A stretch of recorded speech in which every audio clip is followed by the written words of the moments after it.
Ladies, we're here tonight on this show. And tonight is what I like to do. Who the fuck is texting me? And what I like to do is I want to tell you who I think are my top 12 teams. Top 12 teams. We do 12 teams here because there's only 12 teams that can go to the playoffs. Every this is the time of week I do this. Every time after the week is officially over, I like to come on here and I like to tell you who do I think are my top 12 teams week to weeks. Let's get this thing going, ladies. All right, let me get the list out. So these are my top 12 teams. First, I think it's very simple. New England, they dominated Pittsburgh. They're clearly the best team. But second, I'm going to go with Dallas. I know they play New York, but I think Dallas is one of the most loaded rosters in this league. They got linebackers, defensive linemen, a top 3 running back, pretty good wide receivers. I like Dallas a lot. I think this could be could be a year where they can finally, in the first time in a long time, go to the NFC Championship game. Then I got the Saints. Saints are still one of the top 5 teams, I think. They better beat the Rams, otherwise I think that can screw up with their season mentally. But I still think the Saints are up there.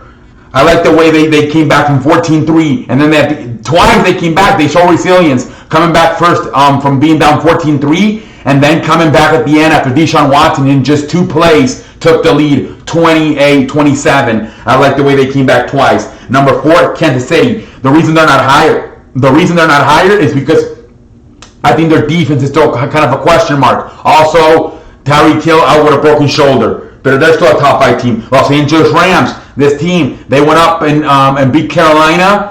I didn't like it. I thought it was going to be a little bit. I didn't like at the end. I think they had a 10-point lead and they lost it. But I think Los Angeles Rams are still a top 5 team. Philadelphia, I'll put them up there. I didn't like the way Washington.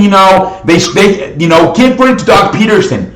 Everybody's talking about Carson Wentz, Nick Foles. It is time to give Doug Peterson some credit here for what he's able to do with these 2 quarterbacks. Like, do you guys realize if somehow Doug Peterson is able to win another Super Bowl? That's gonna be 2 Super Bowls with 2 different starting quarterbacks. And so I'm gonna put Philadelphia at 6. Baltimore, they look very, very impressive. Although it's against that Miami shitty ass team, Lamar Jackson just like he can finally throw. Defense is still pretty good. At one point, it was a top 3 defense last year. Baltimore's a good team. Los Angeles Chargers, they're missing Melvin Gordon, but they still put out against Indianapolis, who's probably the best team in football without a legit quarterback is Indianapolis. So I still think that was a very good win, even though they lost Andrew Luck. They still got a very legit good team over Indianapolis. That was a good win by Los Angeles Chargers. Houston, number 9. I like the way Houston look. I think Houston is the only team I have in this list that actually lost. And the reason is the way they played. They took a 14-3 lead, and then they fell apart in the second half. Only scored 7 in the first 28 minutes of the second half. Only scored 7 points, and then at the end, Deshaun Watson, man, brought them back in just 2 plays. Never gave up. Deshaun Watson is clutch. That's why I have Houston at number 9. Tennessee, I gotta give them the respect. I don't know if it was a fluke or not. Freddie Kitchens, maybe lack of adjustments, but hey, I gotta give them credit. That was an ass whooping they put on Cleveland. They can play defense, they can run the football. The question for them is, just like the question is for Chicago, Marcus Mariota.